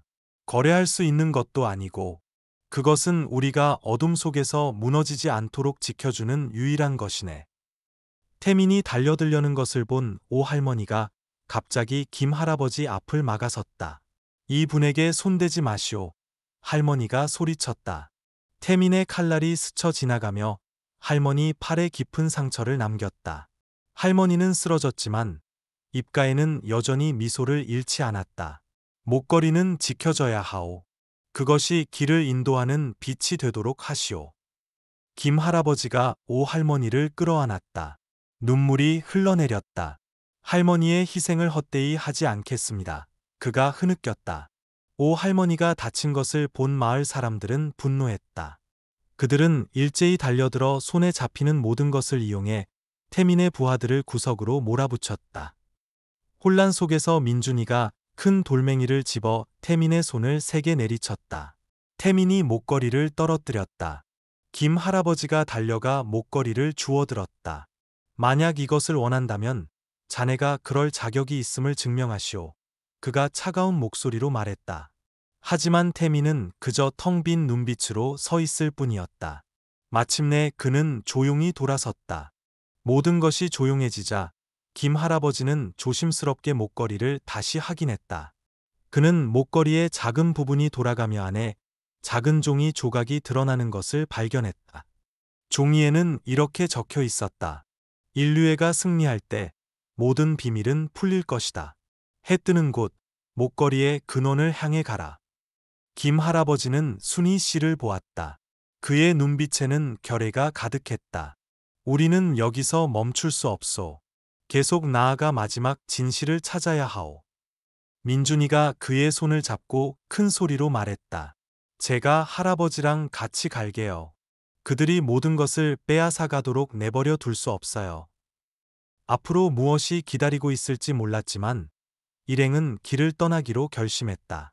이른 아침의 첫 햇살이 마치 그들이 나아갈 길을 비추는 듯했다. 햇빛이 서서히 사라지자 숲과 산의 공기는 더욱 차가워졌다. 잿빛으로 변한 하늘은 마치 일행이 짊어진 걱정을 담고 있는 듯했다. 순희 씨 손에 들린 작은 손전등의 불빛은 깜빡이며 약했지만 길을 인도하는 유일한 희망의 빛이었다. 엄마, 이번에는 이렇게 멀리 가는데 위험하지 않을까요? 서연이가 겁먹은 목소리로 물으며 순희 씨를 올려다보았다. 순희 씨는 몸을 숙여 딸의 머리카락을 부드럽게 쓰다듬으며 다정하게 대답했다. 아무리 위험해도 엄마는 우리가 이겨낼 거라고 믿어. 우리가 항상 함께 있기만 하면 돼. 마을 사람들은 그들을 둘러싸고 축복의 말로 배웅했다. 한 노인이 떨리는 손으로 김 할아버지에게 낡은 손전등을 건네며 시 목소리로 말했다. 이 등은 자네 아버지의 것이었네. 문자 그대로든 비유적으로든 자네의 길을 밝혀줄 것이야. 김 할아버지는 고개를 숙여 감사 인사를 전했다. 그의 눈에는 눈물이 고였고 사람들이 자신에게 거는 큰 믿음을 느끼는 듯했다. 앞길은 겹겹이 이어진 언덕을 지나 점점 더 험난해졌다. 나뭇가지 사이로 바람이 불며 살을 애는 듯한 추위를 몰고 왔다. 일행이 작은 강 위에 놓인 나무다리에 이르렀을 때 그들은 다리가 썩어서 건널 수 없다는 것을 발견했다. 다른 길을 찾아야 하오. 김 할아버지가 낮은 목소리로 말했다. 마른 개울을 건너 돌아가던 중 민준이가 부주의하게 발을 헛디뎌 차가운 물에 빠졌다. 김 할아버지가 재빨리 달려가 아이를 물 밖으로 끌어올렸다. 민준이는 떨고 있었지만 그의 눈빛에는 김 할아버지가 자신에게 보여준 깊은 애정을 느낀 듯 감사함이 가득했다. 고맙습니다, 할아버지. 더 조심할게요. 아이가 단호한 목소리로 말했다. 길에서 일행은 우연히 백노인을 만났다. 숲 가장자리에 작은 오두막에 사는 중년 남자였다. 그는 키가 컸지만 눈빛에는 고독한 세월의 피로가 서려 있었다. 나는 이 목걸이를 가진 사람들을 오랫동안 기다려왔소. 백노인이 천천히 말했다. 그의 말에 모두가 깜짝 놀랐다. 백노인은 자신이 아는 이야기를 계속했다. 이 목걸이는 단순한 상징이 아니라 시험이오. 인류애와 사람들 사이의 연결을 상징하지. 하지만 당신들의 마음이 진정으로 순수할 때만 길을 인도할 것이오. 그리고 그는 빛의 계곡이라 불리는 곳으로 가는 고대 지도를 내밀었다. 그곳이 목걸이의 근원이오. 진실을 알고 싶다면 그곳으로 가야 하오. 백노인의 오두막을 떠날 때 일행은 공기 중의 감도는 불안감을 더욱 뚜렷하게 느꼈다. 김 할아버지가 조용히 걸음을 멈추고 주위를 둘러보았다. 누군가 우리를 따라오고 있소. 그날 밤 작은 개울가에서 잠시 멈춰 섰을 때 어둠 속에서 갑자기 한 인물이 나타났다. 목걸이를 추적하는 조직의 지도자 강태민이었다. 태민은 차갑게 웃었다. 우리는 아직 끝나지 않았소. 당신들이 나에게서 쉽게 벗어날 수 있을 거라고 생각했나?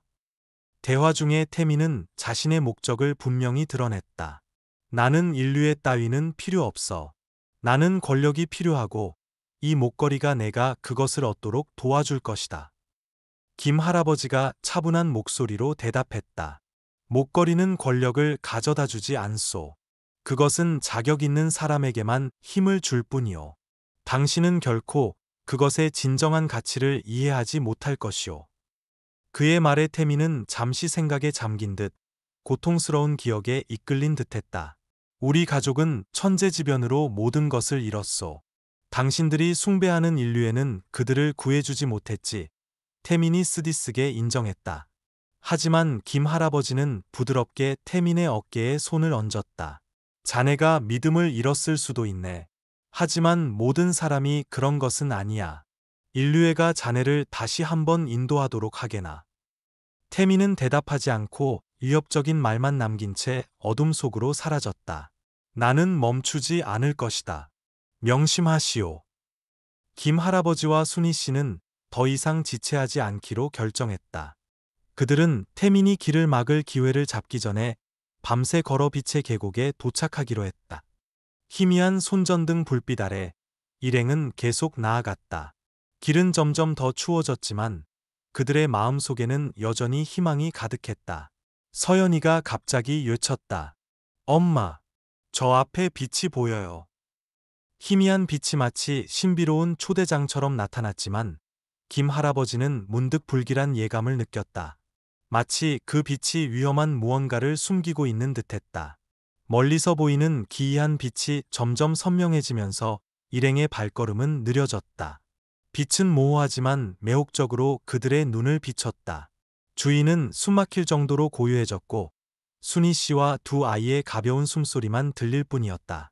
김 할아버지는 조심스럽게 앞장섰다. 그의 발걸음 하나하나가 울퉁불퉁한 길 위의 돌멩이를 탐색하는 듯했다. 서연이가 엄마 손을 꼭 잡고 속삭였다. 엄마, 무서워요. 뭔가 이상해요. 순희 씨는 딸의 손을 부드럽게 쓰다듬었지만 그녀의 마음속에도 알 수 없는 불안감이 차올랐다. 빛은 무성한 나무 그늘 속에 숨겨진 황량하고 작은 집에서 새어 나오고 있었다. 집 문은 살짝 열려 있었고 안에서는 등불이 깜빡이고 있었다. 일행은 안으로 들어섰다. 내부 공간은 멀리서 보았던 따뜻한 빛과는 달리 싸늘한 기운을 풍겼다. 소박한 나무 탁자 위에는 낡은 영정사진 한 장이 놓여 있었고 주위에는 타담한 초들이 있었다. 약한 불빛은 금방이라도 꺼질 듯했다. 누가 이 촛불들을 켰을까? 김 할아버지가 중얼거리며 깊은 생각에 잠긴 눈으로 주위를 둘러보았다. 순희 씨가 탁자 위에 놓인 누렇게 바랜 수첩을 집어들었다. 수첩 안에는 알아보기 힘든 구불구불한 글씨가 적혀 있었지만 유독 눈에 띄는 한 문장이 그녀를 떨게 만들었다. 오직 인류의 빛만이 탐욕의 어둠을 몰아낼 수 있다. 순희 씨가 속삭였다. 이것이 우리를 위한 메시지일까요? 밖에서 발걸음 소리가 들려왔다. 일행이 정신을 차리기도 전에 강태민이 문지방에 나타났다. 그의 눈에는 증오가 가득했고 그들을 뚫어지게 노려보았다. 내가 말했지, 당신들은 나에게서 벗어날 수 없다고. 태민은 손에 큰 나무 몽둥이를 들고 있었다. 그의 차가운 웃음소리가 좁은 공간에 울려 퍼졌다. 민준이가 엄마 앞을 막아서며 소리쳤다. 우리 엄마 해치지 마세요. 태민은 순간 멈칫하며 감정이 스치는 듯했지만 즉시 더욱 차갑게 변했다. 태민은 김 할아버지에게 달려들었다. 김 할아버지는 나이가 많았지만 순희 씨와 두 아이를 지키기 위해 온 힘을 다해 맞섰다. 그들을 해치고 싶다면 나부터 넘어야 할 것이다. 그가 소리쳤다. 김 할아버지와 태민의 격렬한 싸움이 집안에서 벌어졌다. 가구가 넘어지고 부서지는 소리가 들렸다. 촛불의 빛은 금방이라도 꺼질 듯 흔들렸다. 민준이가 재빨리 집 뒤편의 작은 탈출구를 발견하고 소리쳤다. 엄마, 이쪽이에요. 순희 씨는 서연이의 손을 잡고 밖으로 뛰쳐나갔지만 김 할아버지는 모두를 지키기 위해 태민을 붙잡고 남아 있었다. 태민은 힘과 난폭함으로 김 할아버지를 압도했다.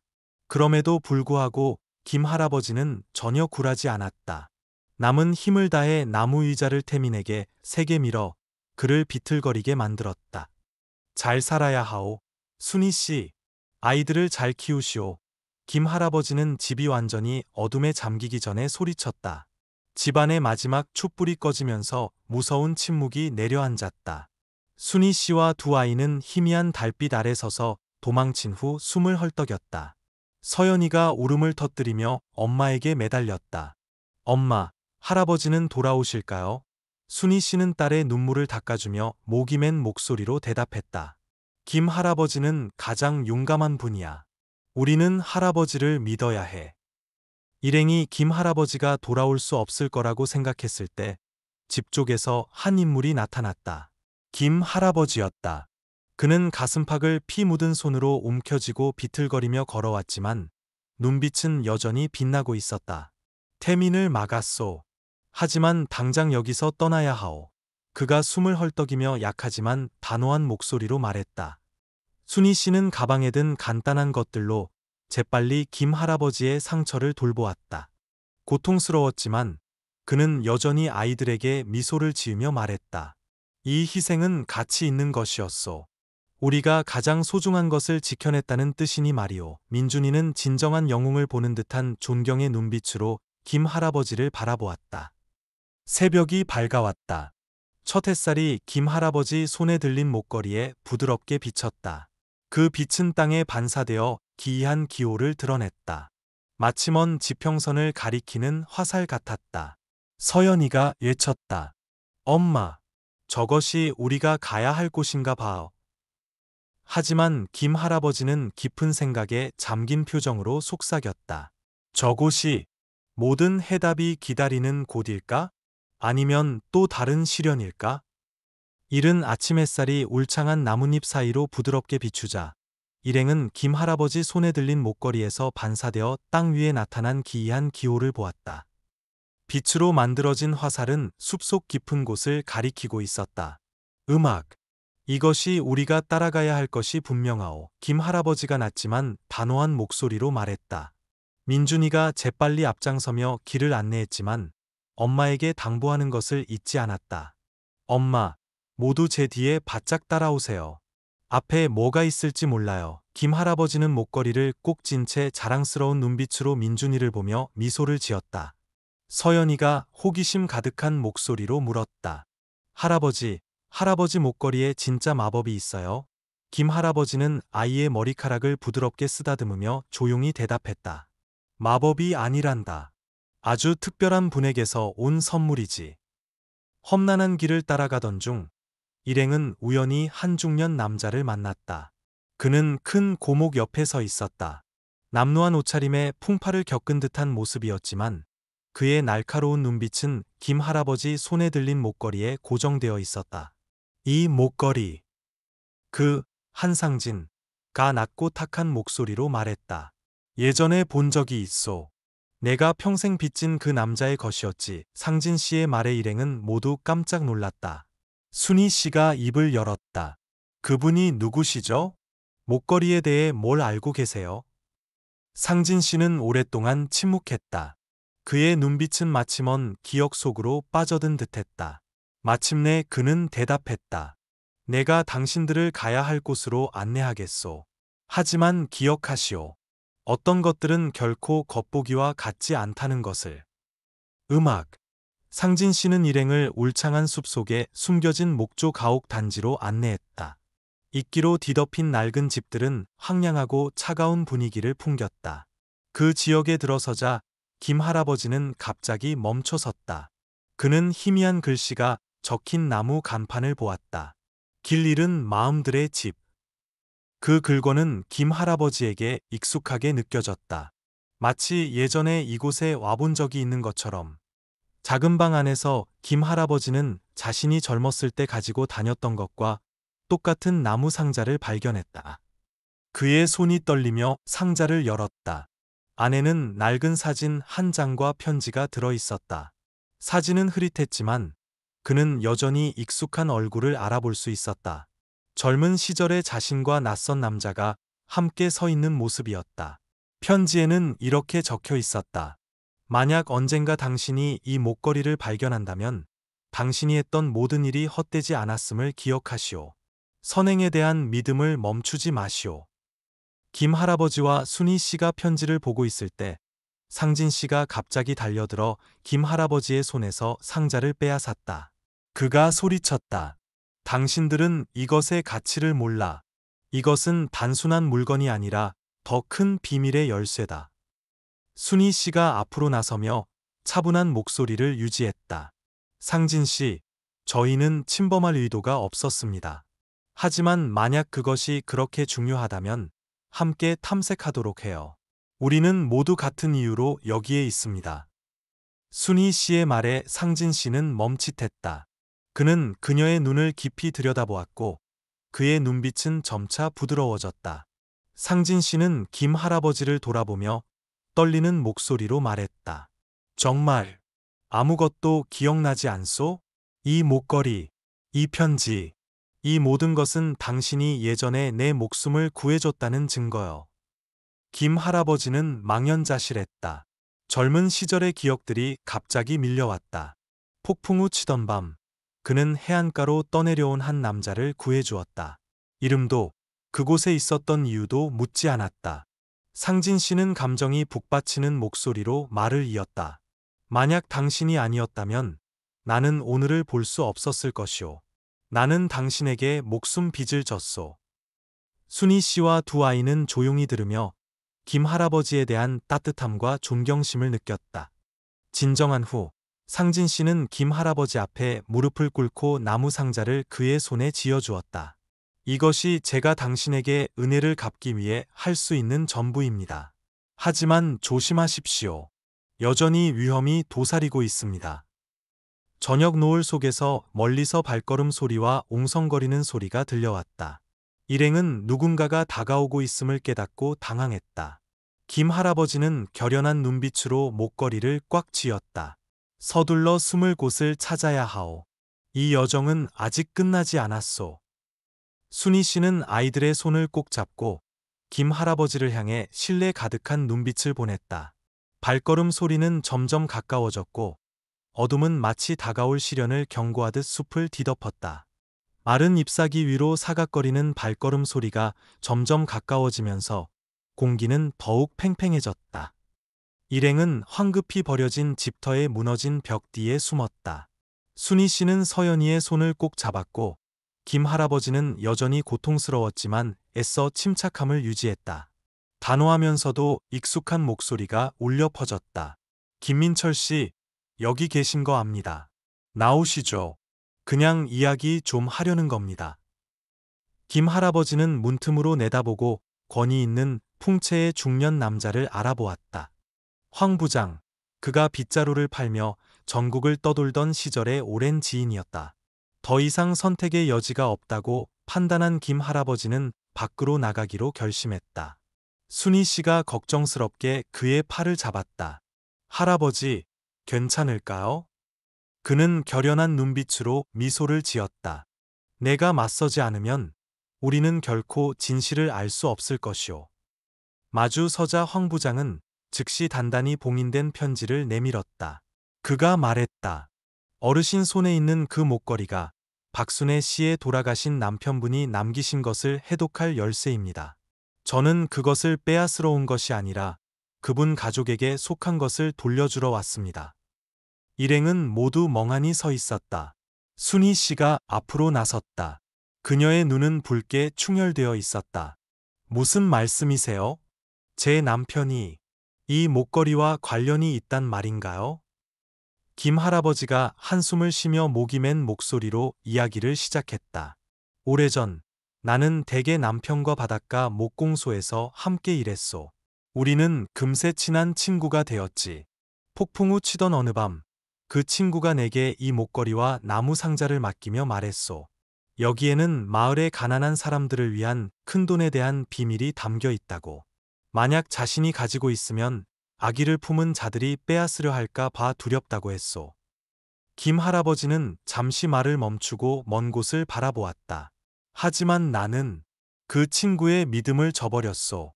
예상치 못한 사고로 기억을 잃고 수년간 떠돌아다녔지.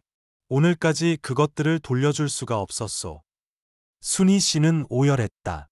민준이와 서연이는 엄마 옆에 서서 눈물을 글썽였지만 아직 모든 이야기를 이해하지는 못했다. 할아버지, 할아버지 잘못이 아니에요. 순희 씨가 떨리는 목소리로 말했다. 할아버지가 제 남편에 대한 기억을 되찾는데 도움을 주셨어요. 황 부장이 조용히 편지를 순희 씨에게 건넸다. 편지에는 남편의 마지막 당부가 적혀 있었다. 여보, 만약 당신이 이 글을 읽는다면 인류애가 우리를 인도할 것이라고 믿어주시오. 이 돈을 사용하여 마을의 어려운 사람들을 도와주시오. 그것이 나의 마지막 소원이오. 순희 씨는 편지를 가슴에 안고 흐느꼈다. 김 할아버지는 목걸이와 나무 상자를 그녀에게 돌려주며 말했다. 이것이 내가 해야 할 일이었소. 마침내 가장 친한 친구와의 약속을 지킬 수 있게 되었구려.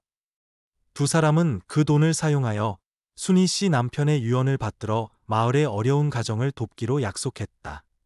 다음 날 순희 씨와 김 할아버지는 마을의 어려운 가정들과 만남을 가졌다. 돈은 공평하게 나누어졌고 모든 이에게 새로운 희망을 안겨주었다.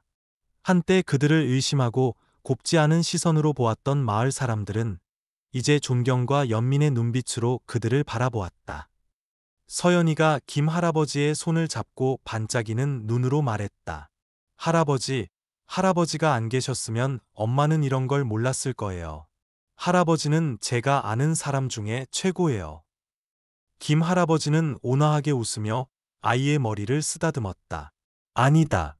바로 내 엄마의 선한 마음이 나처럼 길 잃은 늙은이를 구원해 준 것이란다. 민준이가 자랑스러운 목소리로 덧붙였다. 김 할아버지는 우리들의 영웅이에요. 이제 작은 집은 웃음소리와 따뜻한 불빛으로 가득 찼다. 민준이와 서연이는 공식적으로 김 할아버지를 할아버지라고 불렀고 김 할아버지 역시 자신이 진정한 가족을 되찾았음을 느꼈다. 그날 밤 온 가족이 함께 모여 있을 때 멀리서 낯선 사람이 그들을 지켜보다가 조용히 발길을 돌렸다. 떠나기 전 그 사람은 순희 씨 집 우편함에 편지 한 통을 남겼다. 편지에는 단 몇 줄만 적혀 있었다. 김민철 씨, 당신에게 큰 감사의 빚을 졌습니다. 다시 만나기를 바랍니다. 강태민. 김 할아버지와 순희 씨 가족의 여정은 단순히 진실을 찾아가는 극적인 이야기일 뿐만 아니라 인류애와 희생에 대한 깊은 교훈을 담고 있었다. 가난하고 길 잃었던 한 노인은 순희 씨의 선행을 통해 자신의 삶의 가치를 되찾았다. 이 이야기는 때로는 작은 친절한 행동 하나가 자신뿐만 아니라 주위 사람들에게도 큰 변화를 가져올 수 있음을 말해주는 듯하다. 그렇다면 무엇이 인류애를 그토록 강력하게 만드는 것일까? 그것이 사람들이 불가능해 보이는 어려움을 극복하고 서로 연결되도록 돕기 때문일까? 아니면 그것이 우리가 일상적인 계산을 넘어 삶의 진정한 의미를 깨닫도록 돕기 때문일까? 여러분은 선행이 항상 모든 상황에서 옳은 답이라고 생각하십니까? 아니면 때로는 단호함이 동반되어야 할까요? 댓글로 여러분의 생각을 공유해 주세요. 여러분의 의견 하나하나가 소중하며 이 이야기가 더욱 풍성해지는데 도움이 될 것입니다. 이 감동적인 이야기가 마음에 드셨다면 채널 구독 버튼을 누르고 알림 설정을 켜서 다음 이야기를 놓치지 마세요. 아직 여러분을 기다리는 감동적이고 의미 있는 여정들이 많이 있습니다. 우리 모두에게 선행이 길을 인도하는 빛이 될 수 있도록 함께 인문학적 가치를 널리 퍼뜨려 주십시오.